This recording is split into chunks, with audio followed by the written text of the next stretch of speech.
যে কখনো সাপের দংশন খায়নি সে কখনো ওই যন্ত্রণাটা বুঝবে না। দুর্ভাগ্যজনকভাবে শাসকরা কখনো এই কষ্টটার মধ্যে দিয়ে যান না। প্রেমের প্রয়োজনে কখনো লেখায় জীবন আনি না, আমি জীবনের প্রয়োজনে প্রেম আনি। শিল্পীর জন্য প্রেমে পড়াটা খুব জরুরি। শিল্পীর শিল্প তৈরির সবচেয়ে বড় উৎস হচ্ছে প্রেম।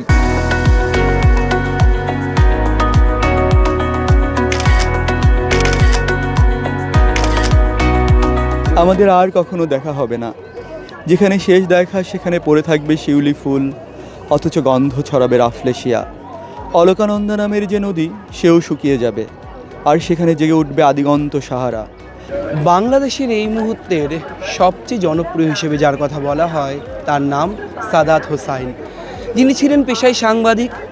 ছবি তুলতেন, খবর লিখতেন, কিন্তু তারপর তিনি আচমকা হয়ে গেলেন লেখক। কিভাবে, সেই গল্পই শোনাবো আপনাদের। আমাদের সঙ্গে রয়েছেন বাংলাদেশের অন্যতম জনপ্রিয় লেখক সাদাত হোসাইন। সাদাত, আপনাকে সংবাদ প্রতিদিন ডিজিটালে স্বাগত। এটা আসলে আচমকা না, কারণ লেখালেখিটা আসলে ছোটোবেলা থেকে আমি করতাম, কিন্তু আমি যেই সামাজিক অর্থনৈতিক পরিসরে বেড়ে উঠেছি সেখানে আসলে লেখালেখিটাকে কেউ কোনো কাজ হিসেবেই ভাবতো না, বা এটা যে আসলে মানে একটা কৃষিপ্রধান গ্রামে আমি বেড়ে উঠেছি, একটি কৃষিপ্রধান পরিবারে আমি বেড়ে উঠেছি, যেখানে প্রাতিষ্ঠানিকভাবে শিক্ষিত মানুষও আসলে সেই অর্থে খুব একটা ছিল না। ইনফ্যাক্ট আমার বাবা এবং মা দুজনেই প্রাতিষ্ঠানিকভাবে সেই অর্থে মানে ওরকম হয়তো আমার মা ক্লাস 9 পর্যন্ত বা 10 পর্যন্ত পড়েছেন, বাবা সেরকমও না। তো খুব স্বাভাবিকভাবে এরকম একটা পরিমণ্ডলে যখন তুমি বেড়ে উঠবে, তখন লেখালেখি করবে এটি আসলে কেউ তোমাকে প্রশ্রয় দেবেন না, বরং তারা ভাববেন যে ঠিক আছে, আমরা হয়তো একটা নির্দিষ্ট পড়াশোনার গণ্ডি পেরোতে পারিনি, আমার সন্তান সেটি করে একটি চাকরি বাকরি করুক। তো আমি তখন লিখতে গেলে আমি দেখতাম যে আমার শিক্ষকরাও সেভাবে আমাকে কেউ ইন্সপায়ার করতো না। সত্যি কথা যেটা, সবাই বলতো যে তুমি লিখে কী হবে, তুমি কি রবীন্দ্রনাথ ঠাকুর হতে পারবে? ক্রিকেট খেলতে গেলে বলতো তুমি কি সচিন টেন্ডুলকর হতে পারবে কিনা, তো তুমি ক্রিকেট খেলে কী হবে, মানে ডিমোরালাইজ করতো সবাই। আমি লেখালেখি বন্ধ করে দিই। আমি বিশ্ববিদ্যালয় এবং বিশ্ববিদ্যালয় পাশ করার পর 8 বছর পর্যন্ত আমি একটা অক্ষরও লিখিনি। পরবর্তীতে তুমি যেটি বলছিলে যে সাংবাদিকতা, পরবর্তীতে ফটোগ্রাফি করতে গিয়ে ফটোগ্রাফির প্রতিও আমার এক ধরনের আগ্রহ ছিল। ফটোগ্রাফি করতে গিয়ে আমি দেখলাম যে মানুষ আমার ফটোগ্রাফি পছন্দ করছে। তখন আমার মনে হলো যে ফটোগ্রাফিও তো গল্প বলার একটা মাধ্যম। লিখে তুমি যেমন গল্প বলতে পারো, যে ছবি তোলে সেও কিন্তু ছবি তোলার মধ্যে দিয়ে হচ্ছে কী করছে, গল্পই বলছে। যে সিনেমা বানাচ্ছে সে সিনেমার মধ্যে দিয়ে গল্প বলছে, যে কবিতা লিখছে সে কবিতার মধ্যে দিয়ে গল্প বলছে, যে পেন্টিং করছে সে পেন্টিংয়ের মধ্যে দিয়ে গল্প বলছে। মানে সৃষ্টিশীল সকল মাধ্যমিক কোনো না কোনোভাবে কী করে, গল্প বলে। সো আমি যদি লিখে গল্প বলতে না পারি, তাহলে আমি তো ফটোগ্রাফি করে গল্প বলতে পারি। তখনই আমার ফটোগ্রাফিটা শুরু। আর শুরুটা করতে গিয়ে পত্রিকায় কাজ করা শুরু, এবং পত্রিকায় আমার ফটো সাংবাদিক তিনি আমাকে বললেন যে তোমার ছবি দেখেই মনে হয় গল্প বলে, তাহলে তুমি ছবির পেছনের গল্পগুলো লিখতে শুরু করো। আমি সেই ছবির পেছনের গল্পগুলো লিখতে শুরু করলাম, এগুলো সে পাঠক প্রচণ্ড পছন্দ করা শুরু করলেন। এবং তখন আমার সেই হারিয়ে যাওয়া, কিংবা আমি লিটারালি যে ভুলে গিয়েছিলাম একটা সময় আমি লিখতাম, সেই লেখালেখির সত্তাটা যে ঘুমিয়ে গিয়েছিল সে আবার সম্ভবত একটা জেগে উঠলো। And that is the story. তখন আমি লিখলাম, এবং গল্প ছবি আমার প্রথম বই, যেটা কিনা ফটোগ্রাফির। অ্যান্ড 2015 এরপর একটা গল্পের বই বের হয়েছে, এবং তারপর আসলে গল্প ছবির এই গল্পগুলো লিখতে গিয়ে এবং পাঠকের প্রতিক্রিয়া না আমাকে মনে করে দিয়েছে যে সত্যিকার অর্থে আমার ভেতরে একটা লেখক সত্তা আছে, কিন্তু সেটার প্রতি আমি জাস্টিস করতে পারিনি, কিংবা অন্যদের নেতিবাচক প্রতিক্রিয়া আমাকে সেটি সম্পর্কে সন্দিহান করে তুলেছিল। যেটি হয় আমার চারপাশ থেকে প্রচুর না শুনি, এই না শুনতে শুনতে আমরা আসলে না মানসিকভাবে সবাই তো আর সেটির সঙ্গে যুদ্ধ করতে পারে না, বেশিরভাগ মানুষের হাল ছেড়ে দেয়, এবং আমি নিজের সম্পর্কে সন্দেহ তৈরি হয়। তা আমি সেই নিজের সম্পর্কে দ্বিধা তৈরি হয়েছিল বলে আমি সেটি ছেড়ে দিয়েছিলাম। কিন্তু পরবর্তীতে ফটোগ্রাফি আমাকে বুঝিয়েছে, এবং সাধারণ পাঠক যারা আমাকে ব্যক্তিগতভাবে চিনতো না, তারা আমার টেক্সটের মধ্য দিয়ে আমাকে চিনেছে।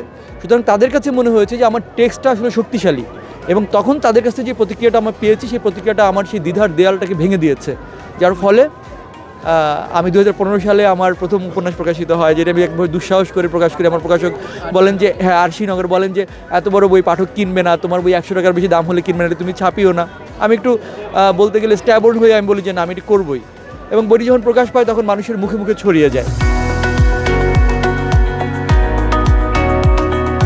আমি যে লেখাগুলো দেই সেগুলো হচ্ছে দীর্ঘ লেখা। আসলে সোশ্যাল মিডিয়াতে মানুষজন পড়েন না। আপনি একটা খেয়াল করে দেখবেন, আমার উপন্যাসগুলো সব দীর্ঘ পরিসর, কলেবরের। এখন আমি যখন সোশ্যাল মিডিয়াতে দিই, আমি তখন সেখানে যে চৌম্বক অংশগুলো দিই, যেই অংশগুলো আমি অনেকটা আমার এরকম, আমার মনে হয় যে মানুষের যেহেতু সোশ্যাল মিডিয়া এখন এমন একটা সময় এসেছে, এই সময়টা আসলে অনেক বেশি সময় কোনো একটা দীর্ঘ মানে সময় নিয়ে কিছু একটা পড়ার এখন আপনি দেখেন যে অনেক টেকনোলজিক্যাল ডেভেলপমেন্টের কারণে আমাদের বিনোদনের মাধ্যমগুলোও কিন্তু নানান ধরনের পরিবর্তনের মধ্য দিয়ে গেছে, নতুন অ্যাডাপ্টেশন তৈরি হয়েছে। কীরকম, আপনি 1 মিনিট 30 সেকেন্ডের মধ্যে রিলস দেখছেন, ঘন্টার পর ঘন্টা আপনি ঠিকই 500 রিলস দেখে ফেলছেন, কিন্তু 500 রিলস দেখতে যদি 500 মিনিট লাগে, 500 মিনিট খরচ করে আপনি একটা নাটক বা সিনেমা দেখার ধৈর্য রাখতে পারছেন না, কিন্তু 1.5 মিনিটের রিলস আপনি দেখছেন। এখন ব্যাপারটা হচ্ছে কি, এই সময় মানুষকে বই পড়ানো সবচেয়ে কঠিন চ্যালেঞ্জের ব্যাপার। কারণ আমি আমার মায়ের কাছে শুনতাম যে একটা বই তিনি 20 বার পড়তেন। কেন পড়তেন? বিকজ তার কাছে বিনোদনের বিকল্প অন্য কোনো মাধ্যম ছিল না, তাকে বইই পড়তে হবে। তার রেডিও ছিল না, টেলিভিশন ছিল না, মোবাইল ফোন ছিল না, কিছুই ছিল না। সোশ্যাল মিডিয়াতে যেটি করি সেটি হচ্ছে টুকরো টুকরো অংশ, চৌম্বক অংশ, যেটি কিনা আমার বইয়ের প্রতি পাঠককে আকৃষ্ট করবে, সেইগুলো দিই। কারণ আমি জানি যে আমার বই আসলে, আমি একটা কথা সবসময় বলি যে আমি প্রেমের প্রয়োজনে কখনো লেখায় জীবন আনি না, আমি জীবনের প্রয়োজনে প্রেম আনি। কারণ হচ্ছে জীবনের অন্যান্য আরও মৌলিক কিংবা অপরিহার্য উপাদানের মতো প্রেমও একটি অপরিহার্য উপাদান। কিন্তু আমি সবসময় বলি যে আমি গল্পের জীবন এবং জীবনের গল্প লেখার চেষ্টা করি, এবং সেই জীবনের গল্পে প্রেমও যেহেতু ঘৃণা, হিংসা, বিদ্বেষ, রহস্য, রোমাঞ্চ,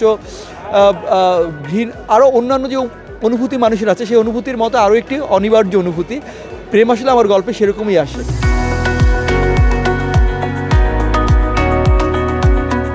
তারাশঙ্করে কবি নামে বাংলা সাহিত্যে আরও একাধিক উপন্যাস লেখা হয়েছে। জননী নামে বিখ্যাত উপন্যাস আছে, অসংখ্য উপন্যাস লেখা হয়েছে। আপনি বললেন না যে একজন দরজার উপাসে লিখেছে, আমি জানলার উপাসে লিখেছি। আমার পরে আরও অনেকে ঠিক জানলার উপাসে নামে অনেক উপন্যাস লিখেছে। লিওনেল মেসিকে চেনেন? ম্যারাডোনাকে চেনেন? পেলে, নেইমার? আচ্ছা, পেলে পরবর্তী ব্রাজিলের যত সম্ভাবনাময় ফুটবলার এসেছেন সবাইকে বলা হয়েছে নতুন পেলে। ম্যারাডোনা পরবর্তী যত সম্ভাবনাময় ফুটবলার এসেছে তাদেরকে বলা হয়েছে নতুন ম্যারাডোনা। পাবলো আইমার, ওর্তেগা, আপনার রিকুয়েলমে, হ্যাঁ, সবাইকে বলা হয়েছে। ইভেন লিওনেল মেসিকেও বলা হয়েছে নতুন ম্যারাডোনা। আর্জেন্টিনায় লিওনেল মেসি তার নিজের স্বমহিমায় উজ্জ্বল হয়েছে, এখন অন্যদেরকে বলা হয় তিনি সেই নতুন ম্যারাডোনা তকমা থেকে নিজের ছায়াকে বের করে এসে নিজের অস্তিত্বকে তিনি এস্টাবলিশ করতে পেরেছেন। অন্যদেরকে এখন বলা হয় কি নতুন মেসি। ঠিক আছে, তো ব্যাপারটা হচ্ছে সাদাত হোসাইন কারো ছায়া কিনা, নাকি সাদাত হোসাইন তার সমহিমায় উজ্জ্বল হতে পারবে, সাহিত্যের 10 বছর 5 বছর কোনো সময় না সেটা নির্ধারণ করার জন্য, নাকি অন্য কেউ নতুন সাদাত হোসাইন হিসেবে পরবর্তীতে পরিচিত হবে বা তার ছায়া হিসেবে বলা হবে, সেটির জন্য এটি খুবই অল্প একটা সময়। তবে আমার বিশ্বাস ইট উইল হ্যাপেন। আপনার যদি কারো মতামত পছন্দ না হয়, আপনি তাকে আপনার মতামত দিয়ে সেই মতামতটা আপনি তাকে জানাতে পারেন যে পছন্দ হয়নি, কিংবা তিনি কেন তার মতামত আপনার পছন্দ না। কারণ আমার কাছে মনে হয় যে আমাদের ভাবনার জগৎটা যত বেশি বৈচিত্র্যময় হবে, আমাদের পৃথিবীটা তত বেশি সুন্দর হবে। সুতরাং এখানে কেউ কারোর ওপর তার মতামত চাপিয়ে দেবে, কেউ কথা বলতে পারবে না, এই মতের সঙ্গে তো আমি কখনোই একমত না। আমার কাছে মনে হয় যে যত বেশি ভাবনার বৈচিত্র্য থাকবে পৃথিবী, ধরেন পৃথিবীতে যে এত মানুষ, এত ভাবনা, এত আবিষ্কার, এত প্রকৃতির এত বৈচিত্র্যময়তা, যদি এগুলো না হতো তাহলে পৃথিবী এত সুন্দর হতো না। সো আমার কাছে মনে হয় ভাবনার বৈচিত্র্যই হচ্ছে পৃথিবীকে অনেক বেশি সুন্দর করে তুলবে, অনেক বেশি উদ্ভাবনী করে তুলবে আমাদেরকে। এই জন্য ভাবনার বৈচিত্র্য থাকা দরকার। এটা নিয়ে কট্টর পন্থা অবলম্বন করার কোনো যৌক্তিকতা আমি দেখি না। সব কিছুতেই আমার কাছে মনে হয়েছে খুব দ্রুত আমরা জাজ করে ফেলি সব কিছুতে। হ্যাঁ, যেমন ধরেন এই আমি যখন ভারত বাংলাদেশ ক্রিকেট নিয়ে একটা কন্ট্রোভার্সি তৈরি হলো, বাংলাদেশের মানুষ বা ভারত, আমি তখন বোঝার চেষ্টা করেছি আসলে কেন এটা হয়েছে। আমি কোনো প্রতিক্রিয়া দেখাইনি, কারণ আমি চট করে প্রতিক্রিয়া দেখানোর মতো মানুষ না, বরং যারা অনেক বেশি দ্রুত প্রতিক্রিয়া দেয় আমি তাদের প্রতিক্রিয়াটাও বোঝার চেষ্টা করি। তো আমি অনেকজনের কাছে জিজ্ঞেস করলাম যে তোমরা কেন এরকম রিয়াক্টেড হয়ে গেলো। তাদের কলকাতায় আমার প্রচুর বন্ধু, তাদের কাছে যখন বললাম তারা খুবই দুঃখ পেয়েছে, তারা খুবই আহত হয়েছেন। আমি যখন বাংলাদেশে আমার বন্ধুদের কাছে বললাম তারাও দেখি অনেক দুঃখ পেয়েছেন। তো আমি বললাম দুই দলে একই ঘটনা কীভাবে দুঃখ পায়। তখন তারা বলছে কলকাতায় বাংলাদেশে খেলা হলে পাকিস্তানকে সাপোর্ট করছে, যে তাদের খুব কষ্ট লাগছে। নেদারল্যান্ডের সাথে খেলা হচ্ছে, তারা নেদারল্যান্ডকে সাপোর্ট করছে, তাদের খুব কষ্ট পাচ্ছে। ভারতীয়রা বলছেন যে তারা অস্ট্রেলিয়ার সাথে হেরে যাচ্ছে, পর বাংলাদেশের মানুষ খুব কষ্ট পাচ্ছে। তো আমার তখন মনে হয়েছে কি যে এই যে তাদের মধ্যে এক ধরনের অনুভূতি প্রবণতা, এটা দেখে দুই দলের মধ্যে এক ধরনের কষ্ট তৈরি হচ্ছে। এই কষ্টটা তো তৈরি হওয়ার কথা ছিল না, বিকজ আমাদের একটা সম্পর্কের বীজটা হচ্ছে ভালোবাসার একটা সম্পর্ক বীজ। সেই ভালোবাসার বীজ থেকে যখন একটা বৃক্ষ হয়, সেই বৃক্ষটা আমাদের কিন্তু ভালোবাসার বৃক্ষ। এবং সেই ভালোবাসার বৃক্ষ, আমি আপনাকে একটা উদাহরণ দিই, আপনি তাহলে বুঝবেন। সৌরভ গাঙ্গুলি যখন প্রথম ক্যাপ্টেন হলেন ইন্ডিয়ান টিমে, আমি অজপাড়া গায়ে বড় হয়েছি, সেখানে ইলেকট্রিসিটি ছিল না, রেডিও টেলিভিশন ছিল না, সেখানে আমরা মিছিল করেছি আনন্দে যে সৌরভ গাঙ্গুলি কী হয়েছে, ভারতের ক্যাপ্টেন হয়েছে। এবার ওয়ার্ল্ড কাপে যখন আপনার বিরাট কোহলি সচিন টেন্ডুলকার রেকর্ড ভাঙলেন, মানুষ সেলিব্রেট করেছে। মহেন্দ্র সিং ধোনিকে অনেক মানুষ মানে এখনও এত পছন্দ করেন। হ্যাঁ, তো এত যখন ভালোবাসা থাকে, এবং আমি এবং উল্টোটা আমি বলি, আমি কলকাতায় এসে যে ভালোবাসা মানুষের কাছ থেকে পেয়েছি, বাংলাদেশের মানুষের প্রতি যে ভালোবাসা আমি পেয়েছি, সেটা আসলে আমি মানে ভাষায় প্রকাশ করতে পারবো না। তাহলে কি আসলে ভালোবাসাই তো আমি দেখছি। এখন সেই ভালোবাসার বাইরে যদি কিছু থেকে থাকে, সেটার কারণটা আমাদের অনুসন্ধান করতে হবে। কিন্তু যেই ভালোবাসার বীজ থেকে যেই ভালোবাসার বৃক্ষ হয়েছে, যেই বৃক্ষে ভালোবাসার ফুল ও ফসল আছে, সেই বৃক্ষটাকে তো আর উপড়ে ফেলা যাবে না। হয়তো সেই বৃক্ষে এখন ভালোবাসার যদি অন্য কিছু ধরা দিতে থাকে, আমরা যারা সংবেদনশীল, সচেতন, রেসপন্সিবল মানুষ আছি, তাদের এই জোয়ারে গানা ভাসিয়ে আমাদের একটু থিতু হয়ে বিষয়টা ভাবতে হবে যে কোনোভাবেই এই ভালোবাসার বৃক্ষে অন্য কিছু ধরতে দেওয়া যাবে না, ভালোবাসার ফুল ও ফসলই ধরতে দিতে হবে। রাজনীতি নিয়ে আমার আগ্রহ আছে, কিন্তু রাজনীতি করার প্রতি আগ্রহ আছে কিনা সেটা আমি জানি না। কারণ আমি রাজনীতির খোঁজখবর খুব ভালো লাগে, শুধু ন্যাশনাল পলিটিক্স না, আমি গ্লোবাল পলিটিক্স নিয়ে আমার খুবই আগ্রহ। ভোটে দাঁড়াবেন? না, আপাতত সেই ধরনের কোনো চিন্তাভাবনা নেই। হ্যাঁ, আপাতত বলেছি, হ্যাঁ নেই। তো আমি যেটি বলছিলাম যে সেটা হচ্ছে যে আমার রাজনীতির প্রতি খুবই আগ্রহ। এটার কারণ হচ্ছে আমি অ্যানথ্রোপলজির স্টুডেন্ট। আমরা গ্রামসি পড়েছি, তখনই আমার কাছে মনে হতো যে রাজনীতি খুবই ইন্টারেস্টিং একটা থিং। আমার শঙ্খচূড় উপন্যাসটা ইটস আ পলিটিক্যাল নোভেল। আমার মরণোত্তম ইটস আ পলিটিক্যাল নোভেল। আগুনটা নামে it's a political novel. Even আমার অন্দরমহল, হ্যাঁ, কারণ আমি আমার মতো করে রাজনীতিটাকে লেখার মধ্যে আনার চেষ্টা করেছি। কারণ আমার কাছে মনে হয় যে nothing is beyond of politics, nothing. And মানুষ হচ্ছে কি একজন রাজনৈতিক প্রাণী। তারা কী করেন আমাদের দেশে রাজনীতিবিদ, আমি জানি না হয়তো আপনাদের দেশেও, আমি ঠিক শিওর না, তারা বলেন যে বাংলাদেশে যদি একটা 1 কেজি টমেটোর দাম হয় ধরেন 50 টাকা বা 80 টাকা, তারা উদাহরণ দেওয়ার চেষ্টা করেন যে ইংল্যান্ডে তো 1 কেজি টমেটোর দাম বাংলাদেশি মুদ্রায় প্রায় 500 টাকা বা 600 টাকা, 800 টাকা, বা ধরেন অন্যান্য দ্রব্যমূল্য, নিত্য প্রয়োজনীয় দ্রব্যমূল্য তারা কম্পেয়ার করে দেখেন যে আমাদের দেশের দামই সবচেয়ে কম, কারণ অন্যান্য দেশে আরও অনেক বেশি, 10 গুণ 20 গুণ। কিন্তু তারা এটি কখনো বলেন না যে ওখানকার মানুষের উপার্জনের কত, মানে বাংলাদেশের উপার্জনের তুলনায় তাদের উপার্জনের হার আসলে কতটুকু উচ্চ। মানে অদ্ভুত রকমের শুভঙ্করের ফাঁকি যে তারা যখন দ্রব্যমূল্যের কথা বলেন তখন তারা কম্পেয়ার করেন, কিন্তু উপার্জনের কথা বললে তারা আর সেই কম্প্যারিজনে চিন্তাই করেন না। শাসকদের সবচেয়ে বেশি ভয়ঙ্কর সব কষ্টগুলোর মধ্যে দিয়ে যাওয়া উচিত, যারা শাসন করেন। যে কখনো সাপের দংশন খায়নি সে কখনো ওই যন্ত্রণাটা বুঝবে না। এখন একজন শাসকের আসলে তার জনগণের এই যে কষ্টগুলো, সেই কষ্টগুলো বুঝতে হলে তাকে কষ্টগুলোর মধ্যে যেতে হবে। আর পৃথিবীতে সবচেয়ে বড় কষ্ট কি? ক্ষুধার কষ্ট। কিন্তু দুর্ভাগ্যজনকভাবে শাসকরা কখনো এই কষ্টের মধ্যে দিয়ে যান না।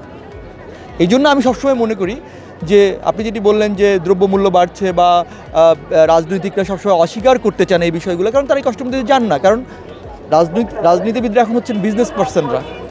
তৃণমূল পর্যায়ে বা ধরেন একদম গ্রাসরুট লেভেল থেকে যারা হচ্ছে মানুষের অনুভূতি, মানুষের এই দৈনন্দিন দুর্বিপাক, দুঃখ, বেদনা, যন্ত্রণার মধ্য দিয়ে তারা বড় হন না। নানান ধরনের প্রেম, প্রকৃতির প্রতি প্রেম, হ্যাঁ, নারীর প্রতি প্রেম, প্রিয় গল্পের প্রতি প্রেম, প্রিয় চলচ্চিত্রের প্রতি প্রেম, প্রিয় কবিতার প্রতি প্রেম, এরকম তো অসংখ্য আছে। তো আমি এখনও মনে করি যে প্রেম হচ্ছে এমন একটা, মানে শিল্পীর জন্য প্রেমে পড়াটা খুব জরুরি। কারণ শিল্পীর শিল্প তৈরির সবচেয়ে বড় উৎস হচ্ছে প্রেম। এখন প্রেম মানে বলতে আমরা শুধু নারী পুরুষের প্রেম বুঝি, আমি ঠিক ব্যাপারটাকে এরকম দেখি না। আমার কাছে মনে হয় প্রেম একটা গভীর সংবেদনশীলতার বিষয়। আপনি যে কোনো কিছুর প্রতি যখন গভীর সংবেদনশীলতা, ইভেন দুঃখের প্রতি প্রেমও কিন্তু একটা প্রেম, যে আপনি দুঃখ আপনাকে নাড়িয়ে দিচ্ছে, তখন সেটি কিন্তু একটা শিল্প তৈরি করতে পারছে।